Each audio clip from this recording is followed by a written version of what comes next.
हे मेरे पुत्र, यदि तू मेरे वचन ग्रहण करे और मेरी आज्ञाओं को अपने हृदय में रख छोड़े और बुद्धि की बात ध्यान से सुने और समझ की बात मन लगाकर सोचे और प्रवीणता और समझ के लिए अति यत्न से पुकारे, उसको चांदी की नाई ढूंढे और गुप्त धन के समान उसी खोज में लगा रहे, तो तू यहोवा के भय को समझेगा और परमेश्वर का ज्ञान तुझे प्राप्त होगा। क्योंकि बुद्धि यहोवा ही देता है, ज्ञान और समझ की बातें उसी के मुंह से निकलती है।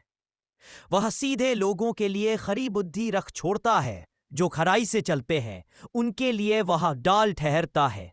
वह न्याय के पथों की देखभाल करता है और अपने भक्तों के मार्ग की रक्षा करता है। तब तू धर्म और न्याय और सीधाई को निदान सब भली भली चाल समझ सकेगा, क्योंकि बुद्धि तो तेरे हृदय में प्रवेश करेगी और ज्ञान तुझे मनभाव लगेगा। विवेक तुझे सुरक्षित रखेगा और समझ तेरी रक्षक होगी, ताकि तुझे बुराई के मार्ग से और उलट फेर की बातों के कहने वालों से बचाए, जो सीधाई के मार्ग को छोड़ देते हैं, ताकि अंधेरे मार्ग में चले, जो बुराई करने से आनंदित होते हैं और दुष्ट जन की उलट फेर की बातों में मग्न रहते हैं, जिनकी चाल चलन टेढ़ी मेढ़ी और जिनके मार्ग बिगड़े हुए हैं।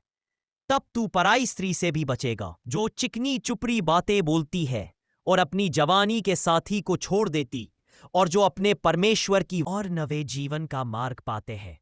तू भले मनुष्यों के मार्ग में चल और धर्मियों की बाट को पकड़े रहे, क्योंकि धर्मी लोग देश में बसे रहेंगे और खरे लोग ही उसमें बने रहेंगे।